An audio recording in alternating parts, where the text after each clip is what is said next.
नमस्कार मित्रांनो, शुभविवाह मालिकेच्या आजच्या भागामध्ये आता आकाश हा व्यंकटच्या अड्ड्यावर आलेला असतो आणि त्याच वेळेला व्यंकटने त्याच्या डोक्यावर बंदूक रोखलेली असते आणि तो म्हणतो की आता तू इथे आला तर आहेस, परंतु तू इथून जाऊ शकणार नाहीस, कारण आता मी तुझी थेट भेट ही गॉडशी घडवून आणणार आहे.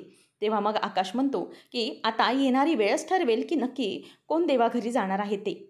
काही झालं तरीही मी तुझ्याकडून वदवून घेणार म्हणजे घेणारच, की माझ्या बायकोला तू का किडनॅप केलंस आणि माझ्या बायकोला किडनॅप करण्यामागे तुला कोणी सांगितलं होतं? तुझा खरा मालक कोण आहे हे मला कळल्याशिवाय मी शांत बसणार नाही. त्याच वेळेला आता व्यंकट म्हणतो, की तुझ्यामध्ये किती मस्ती आहे रे. मरण तुझ्यासमोर उभं आहे. मी तुला इथे मारायला उभा आहे आणि तूच मला उलट प्रश्न विचारत आहेस. लक्षात ठेव, आत्ताच्या आता मी तुला मारू शकतो, तुला संपवू शकतो आणि आत्ताच्या आत्ता मी तुझा गेम फिनिश करणारच आहे. कारण काही झालं तरीही कित्येक दिवस तू माझ्या डोक्यावर टांगती तलवार होतास. आता मात्र मी तुला सोडत नाही. तू चांगला मोक्यात मला सापडलास. आता मात्र मी तुला संपवणारच. आता आकाश म्हणतो की तू कितीही प्रयत्न कर, परंतु तुझ्याकडून मी सत्य वदवून घेणार. तुझा खरा मालक कोण आहे? माझ्या बायकोला किडनॅप करण्यामागे तुझा खरा हेतू काय होता? हे सगळं मला तुला विचारायचं आहे आणि तुझ्याकडून वदवून घ्यायचं आहेच, असं आकाश त्याला विचारत असतो.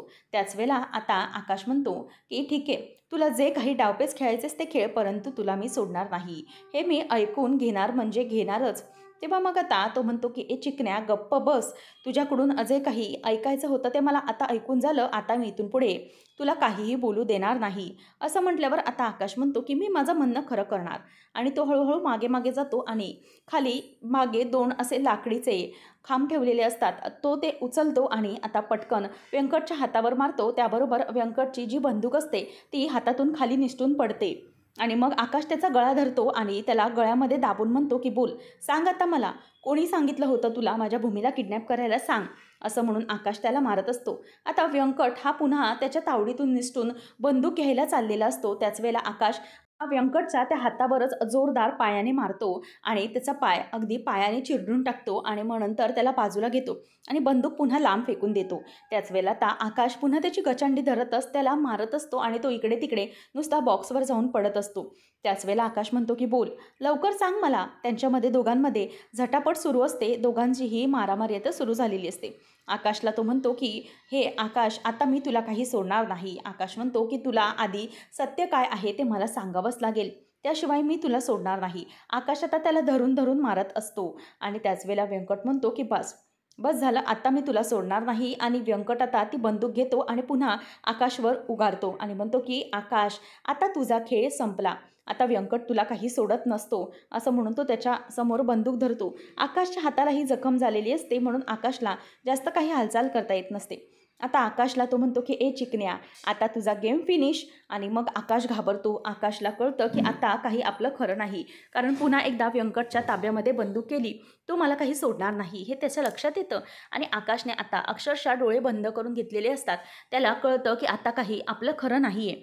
तेवढ्यातच आता समोरून एक ड्रम येतो आणि व्यंकटला तो ड्रम जोरात पायावर आदळतो आणि व्यंकट तिथल्या तिथे खाली पडतो. तर इथे मित्रांनो आता भूमी आलेली असते. आता भूमीला समोर पाहिल्यानंतर आकाशला जबरदस्त धक्का बसतो. आता भूमी आकाशजवळ जाते आणि म्हणते की आकाश, तुला कुठे लागलं तर नाही ना? तू ठीक आहेस ना? असं ती त्याला विचारते. तेव्हा व्यंकट येतो आणि म्हणतो की वा वा, भारीच काम झालं हे. आता आकाश, तू आणि तुझी बायको दोघांनाही मी संपवणार. दोघंही आता माझ्या चांगलेच तावडीत सापडलेले आहात. तेवढ्यातच आता इथे व्यंकट हा त्या दोघांवरती बंदूक उगारतो. तेवढ्यातच आता व्यंकटला समोरून कोणीतरी माणूस हे काहीतरी फेकून मारतं आणि त्याच्या हातातली बंदूक खाली पडते. व्यंकटला आता पकडण्यासाठी गायकवाड सर आलेले असतात. त्यांची टीम असते. त्याचबरोबर पारितोष देखील आलेला असतो आणि भूमी घाबरते. तेव्हा मग आता गायकवाड सर म्हणतात की पारितोष, तुम्ही एक काम करा, तुम्ही या दोघांना इथून बाजूला घेऊन जा. मी गायकवाड त्यांना बघतो आणि त्या व्यंकटला पकडतो. तेव्हा मग आता आकाश विचारतो की हे सगळं काय आहे? तुम्ही सगळेजण इथे कसे काय आलात? त्याच वेळेला आता पारितोष म्हणतो की आकाश, हे बघ, ही सगळी इथे बोलण्याची वेळ नाही आहे. आपण बाहेर जाऊया. इथे राहणं खूप रिस्की आहे, त्याच्यामुळे इथून प्लीज चला. असं म्हणून आता व्यंकट हा भूमी आणि आकाशला तिकडून घेऊन चाललेला असतो आणि त्या दोघांनाही तो त्या तिथून बाहेर काढतो. आणि पारितोषला गायकवाडांनी सांगितलेलं असतं की यांना सुखरूप घरी पोचवा. तर इथे सगळी पोलिसांची टीम ही व्यंकटच्या हात धुवून मागे लागलेली असते. तो पुढे पुढे पळत चाललेला असतो. त्याच वेळेला आता गायकवाड सर म्हणतात की व्यंकट थांब, तिथल्या तिथे थांब, नाहीतर मी शूट करेन. आणि ते शूट करायला जाणार म्हणजेच मागून शूट करण्याची ॲक्टिंग करत असतात त्याला घाबरवण्यासाठी. तेच वेळेला आता समोरून व्यंकटला कोणीतरी छातीतच गोळी घालतं आणि त्याच वेळेला व्यंकट तिथल्या तिथे खाली पडतो. आता गायकवाड सर म्हणतात की व्यंकट काय झालंय, आणि तो त्यांच्या टीमला बोलतो की जरा पाणी आणा, तो बोलणार आहे, पाणी आणा त्याच्यासाठी. आणि मग व्यंकटला तो म्हणतो की बोल बोल व्यंकट, कोण होतं या सगळ्यामागे? तुला भूमीचं किडनॅप करायला कोणी सांगितलं होतं? बोल व्यंकट बोल. तर व्यंकटला बोलताना खूप त्रास होत असतो, त्याला काही बोलता देखील येत नसतं. त्याच वेळेला त्या गायकवाड म्हणतात की व्यंकट बोल, काय झालं आहे? तेव्हा त्या व्यंकट काही बोलायला जाणार तेवढ्यातच त्याचा श्वास गुदमरायला लागतो आणि त्याचा तिथल्या तिथे प्राण जातो. आता मग गायकवाड सर त्याच्या नाकपुडींजवळ बघतात की श्वास सुरू आहे का, परंतु श्वास निघून गेलेला असतो आणि इथे आता व्यंकटला कोणीतरी मारलेलं असतं. आणि गायकवाड सर खूप वैतागतात, कारण हातातोंडाशी आलेला व्यंकट जो खरा सूत्रधार आहे तो सगळं खरं बोलणार, पण तेवढ्यातच त्याचा जीव जातो. तरी ते भूमी आणि आकाश हे त्या अड्ड्याच्या बाहेर येतात. आकाश म्हणतो की भूमी, मला हे अजिबात आवडलेलं नाही आहे, असं का केलंस तू? अगं, तुला त्या अड्ड्यावर येण्याची काय गरज होती? अगं, त्या व्यंकटचा अड्डा तो किती खतरनाक आहे आणि तू तिथे कशासाठी गेलेलीस मला खरंच कळत नाही. का आलेलीस तिकडे? तेव्हा भूमी म्हणते की आकाश, हे बघ, तू जर माझ्याशी खोटं बोलून घरातून निघाला नसतात ना, तर मला तिथे येण्याची वेळच लागली नसती. अरे, मला माहीत होतं की नक्कीच काहीतरी चुकीचं घडतंय, म्हणूनच मी तिथे तुझ्या मागे मागे आले. तू मला सांगितलंस की मित्राबरोबर जातोय, परंतु तू मला खोटं सांगितलंस. मला कळत होतं की काहीतरी नक्कीच चुकीचं आहे. म्हणजे जेव्हा तू घरातून निघत होतास तेव्हा मला असं मनाकडे वाटलं तू माझ्याशी खोटं बोलून निघतोयस, आणि जर काही संकट आलं तर मला तुझा तशा प्रकारे पाठलाग करावा लागला. काय करणार, माझ्या हातामध्ये दुसरं काहीच नव्हतं, तुझा पाठलाग करावा लागणारच होता मला. त्याच वेळेला इथे आता पारितोष त्या दोघांचीही भांडणं गपचूप बघत उभा असतो. भूमी म्हणते की आकाश, तू असं का केलंस? तू स्वतःचा जीव धोक्यात का घातलास? अरे, तू एकटा तिथे का आलास? तू सरांना, गायकवाड सरांना इन्फॉर्म करू शकत होतास ना? मग तू स्वतःचा जीव तिथे एकटा धोक्यात घालून कशासाठी केला होतास? तेव्हा आकाश म्हणतो की वा, म्हणजे मी गेलो त्याचं तुला काही महत्त्व नाही आहे. अगं, मी त्या कोणी किडनॅप केलं आहे त्याला शोधण्यासाठी म्हणून गेलो होतो, परंतु तू तू तर काय, तू तर मोठी महाराणी ना. अगं, तू तर काय एकदम खतरो की खिलाडी आहेस. तू स्वतःचा आणि बाळाचा जीव धोक्यात घातलास आणि तिथे मला वाचवण्यासाठी आलीस, बरोबर ना? खरंच पारितोष, तूच सांग आता कितला अवॉर्ड द्यायचा हिला?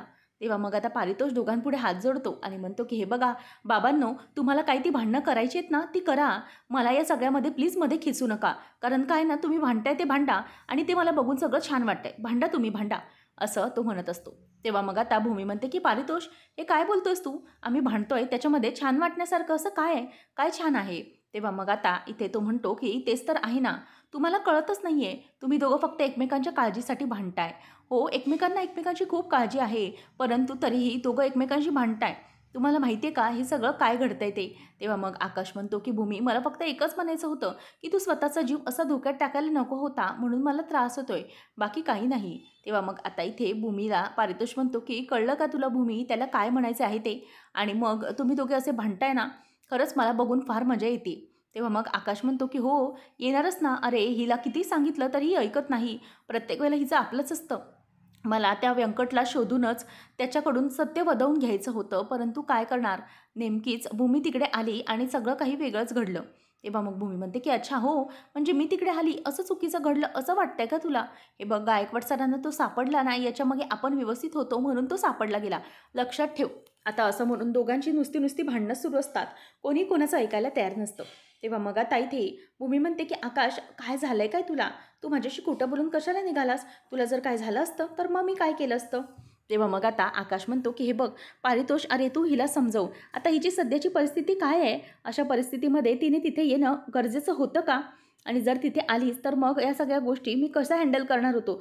जर काही झालं असतं तर मग मी काय करणार होतो? असं आकाश त्याला विचारत असतो. दोघांची नुसती 30-30 भांडणं सुरू असतात. आता दोघंही एकमेकांकडे बघत असतात.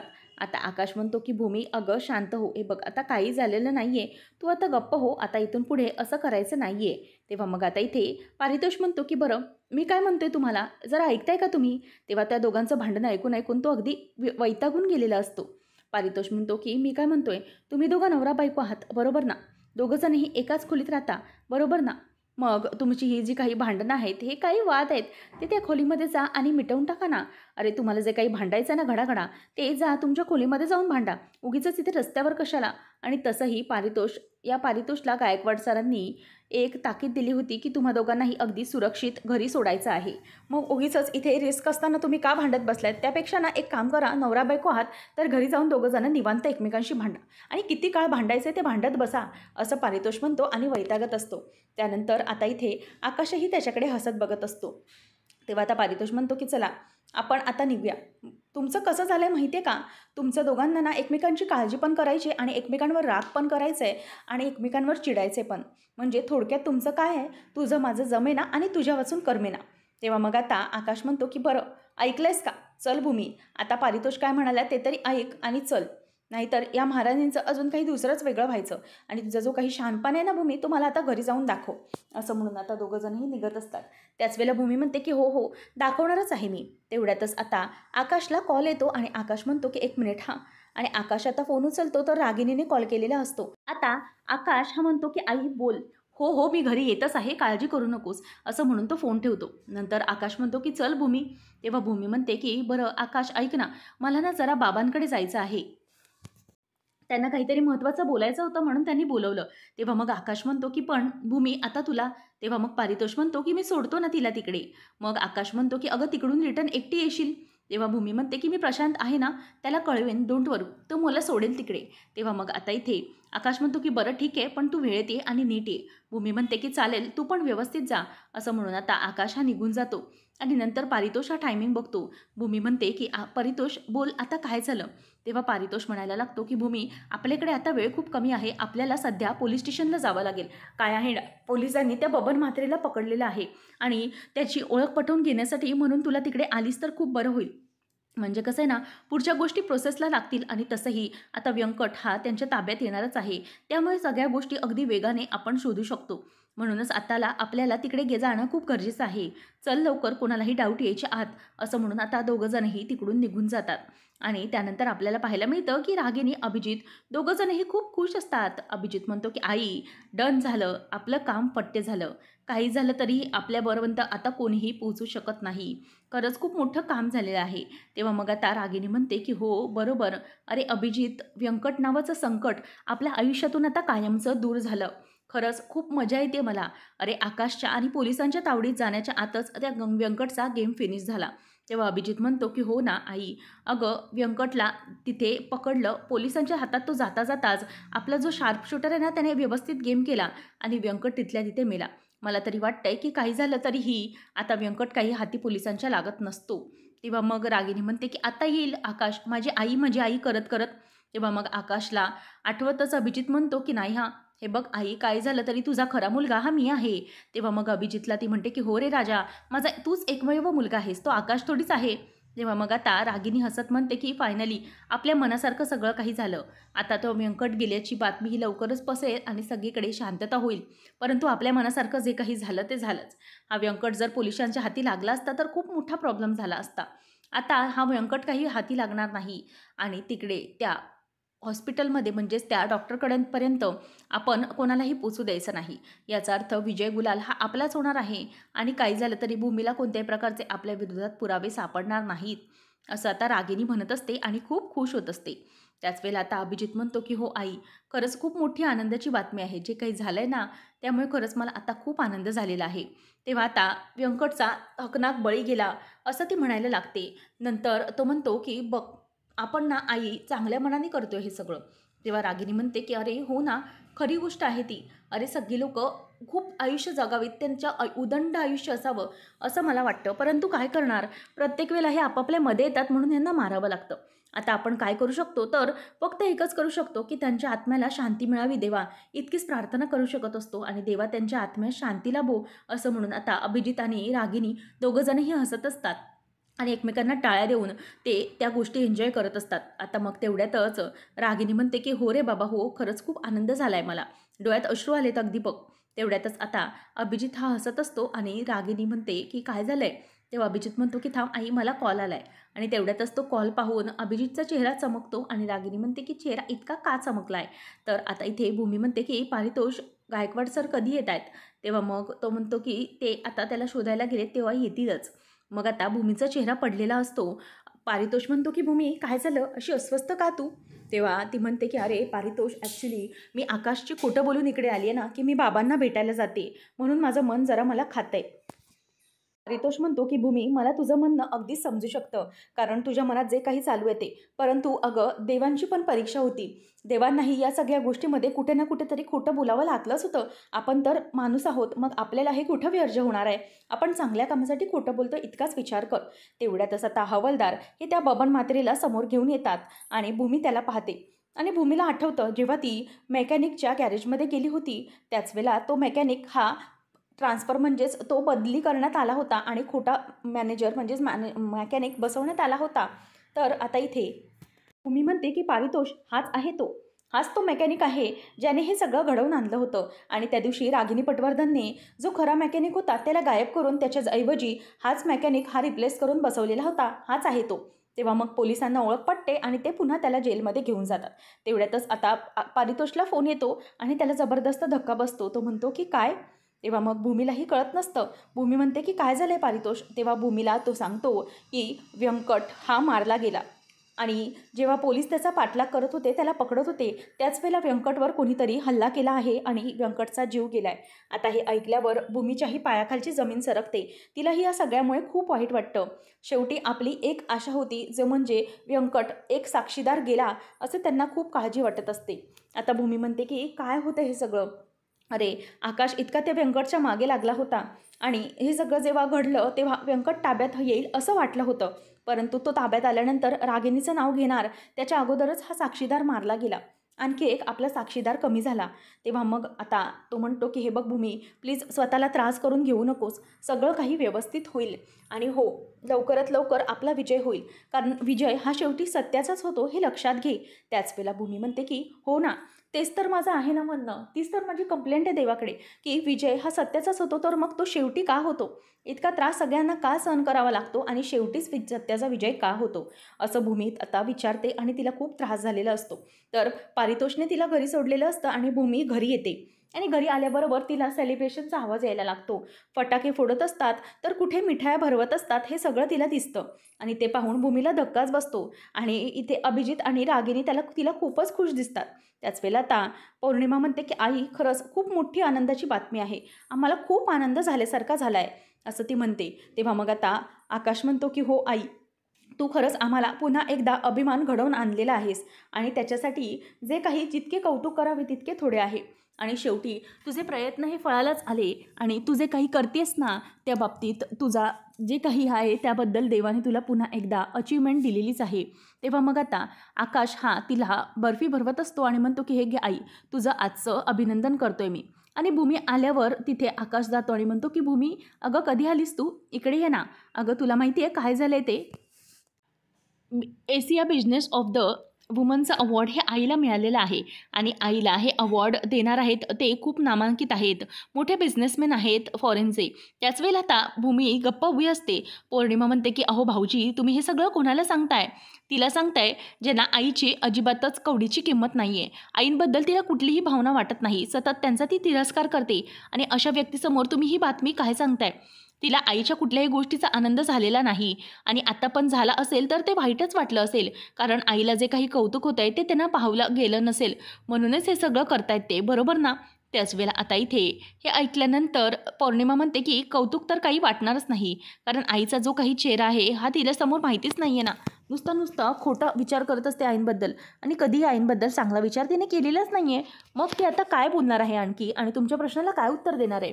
तेव्हा मग आता अभिजित म्हणतो की पौर्णिमा, अगं जाऊ दे ना, काही झालं तरीही काही लोकांच्या पोटात दुखेल, आपल्याला हे माहीतच होतं, पण आपल्या आईचा विजय झाला, म्हणजेच आपली आई या मोठ्या पदासाठी म्हणजेच मोठ्या पोस्टसाठी नॉमिनी झाली, हे तर आपल्याला खूपच चांगली गोष्ट वाटते ना. मग आपण या बाबतीत दुसऱ्यांचा विचार करायचा नाही. दुसऱ्यांना जे काही वाटायचे ना ते वाटू दे, परंतु आपण कोणत्याही प्रकारचा विचार करायचा नाही. आई, आता आहे ती सेलिब्रेशनची वेळ आणि ना एक काम करतो, त्यांनी मला जे काही पत्र पाठवलं आहे ना, त्या पत्रामधले जे काही मुद्दे आहेत ना ते मुद्दे मी मांडतो, म्हणजेच तुला हे अवॉर्ड का मिळतं आहे हे त्यांनी सगळं अगदी मेन्शन केलेलं आहे. आणि मग तो वाचायला लागतो आणि त्यामध्ये लिहिलेलं असतं की रागिनी पटवर्धन, तुम्ही अत्यंत वक्तशीर आणि शिस्तप्रिय आहात. खरंच तुमचं जे काही व्यक्तिमत्व आहे ते अगदी उत्तम आहे आणि तुम्ही ज्या काही पेशन्सने कामामध्ये वागता आणि महाजन गारमेंट ही कंपनी तुम्ही फुलवलीत, बहरवलीत. खरंच या कंपनीला तुम्ही 4 चांद लावलेत आणि शिवाय तुम्ही स्वतः अगदी नैतिकतेने सगळं काही करता. आता ते सगळं कौतुक पाहून भूमीला तर रागच येत असतो आणि भूमीच्या तळपायाची आग आता मस्तकाला जात असते. आणि अभिजित मुद्दाम मोठ्यापणाने म्हणजेच आईचं सगळं ते काही बोलणं असतं ते वाचून दाखवत असतो आणि मानसीला आणि भूमीला या सगळ्याचा खूपच त्रास होत असतो. कारण काहीही झालं तरी हे सगळं ती खोटं बोलते हे त्यांना कळलेलं असतं. आणि त्यानंतर मग आता अभिजित ते काही वाचत असताना रागिनी म्हणते की अरे अभिजित, पुरे पुरे बस झालं माझं कौतुक, अरे आणखी किती कौतुक करणार आहेस तू. तेव्हा तो म्हणतो की आई अगं हे तर मी मेनच वाचलं आहे. तेव्हा रागिणी म्हणते की हो ना, तेच तर झालं ना. अभिजितने हे सगळं कौतुक केलं आणि मात्र कोणाच्या पोटात दुखू नये म्हणजे झालं, असं मुद्दामच पौर्णिमाही टोमणा मारत असते आणि म्हणते की सगळ्या जगाने मान्य केलेलं आहे की आई या खूप चांगल्या आहेत आणि त्यांचं सारखं व्यक्तिमत्व दुसरं नाही. परंतु ही भूमिताई प्रत्येक वेळेला आईला टार्गेटच करत असते आणि त्यांचा जो काही सच्चेपणा आहे तो भूमीला खोटाच वाटतो. त्याच वेळेला आता मानसी गप्प बसलेली असते आणि ते जे काही पौर्णिमा बोलत असते तिचं तोंड ती गप्प करते आणि तिला शांत करते. त्याच वेळेला आता भूमी म्हणते की हो पौर्णिमा तुझं बरोबर आहे, परंतु काय ना, काही लोकांचं असंच असतं गं, खायचे दात वेगळे असतात आणि दाखवायचे दात वेगळे असतात. म्हणूनच आपण कधीही कोणावर विश्वास ठेवायचा नाही आहे. काही झालं तरीही खायचे आणि दाखवायचे दात हे वेगळेच असतील असं म्हणून आता इथे भूमीने चांगलंच रागिनीला सगळ्यांसमोर चपराक लावलेली असते आणि तिला काय बोलावं तिला काही सुचलेलं नसतं. आणि आकाश मात्र तिथे गप्प उभा असतो, त्याला काही बोलता येत नाही. आणि इथे आजीलाही भूमीला काहीच सांगता येत नसतं, कारण भूमी जे काही बोलते ती आजीला पूर्णपणे थोडंफार तरी पटलेलं असतं. तर आता रागिनी ही मुद्दामच भूमीकडे रागाने बघत असते. काही झालं तरीही भूमीला माहीत असतं की हा तिचा काही गैरसमज नाही, तर रागिनी हे सगळं खोटंच वागते आणि खोट्याच्याच आधारावर ते सगळं मॅनेज करता येऊ शकतं असं भूमीने आता सगळ्यांसमोर सांगितलेलं असतं. तर आता पुढच्या भागामध्ये आपण पाहणार आहोत की रागिनीला हा अवॉर्ड मिळत असतो आणि त्याच वेळेला आता Asia's business woman of the इयरचा अवॉर्ड मिळणार आहे रागिनी पटवर्धन यांना, असं म्हणून आता तिला तो अवॉर्ड दिला जात असतो. आणि तो अवॉर्ड मिळत असताना तिला खूप मोठा आनंद होत असतो.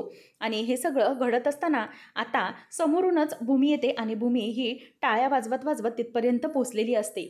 आता हे सगळं जेव्हा म्हणजे भूमीला येताना रागिनी बघते तेव्हा तिला अगदी काळजाचा ठोकाच चुकतो. आता भूमी नेमकं पुढे काय करणार आहे याची भीती तिला वाटत असते. तेवढ्यातच आता इथे भूमीसमोर आलेली पाहून रागिनीच्या पायाखालची जमीन हादरते आणि भूमी म्हणते की आता रागिनी पटवर्धन यांचं जे काही कर्तृत्व आहे आपण त्यांच्या तोंडूनच ऐकायला हवं, बरोबर ना. त्याच वेळेला आता भूमी ही साऊंड प्लीज असं म्हणते आणि रागिनीचा आवाज सगळ्यांसमोर येतो की हे जे काही महाजनांची प्रॉपर्टी आहे ना ती इतके वर्षांसाठी मीच मिळवण्याच्या मागे आहे आणि काही झालं तरी ती प्रॉपर्टी मी मिळवणारच आणि त्याच्यासाठी जरी आकाश जरी मध्ये आला ना तरी मी त्याचा जीव घेईन, अशी क्लिप आता सगळ्यांसमोर ओपन होते. हे ऐकल्यावर आता सगळ्यांना मोठा धक्का बसतो. आता पुढे काय करावं हे कोणालाही काहीही कळत नसतं. आता इथे रागिनीच्या हातून तो अवॉर्ड असतो तो खाली पडतो आणि तिचं खरं रूप हे सगळ्यांसमोर आलेलं असतं. आता भूमीने रागिनीचा असं सगळ्यांसमोर पर्दाफाश केल्यानंतर पुढे काय घडणार हे पाहणं रंजक ठरणार. अशाच अपडेटसाठी आजच आपल्या चॅनलला सबस्क्राईब नक्कीच करा. धन्यवाद.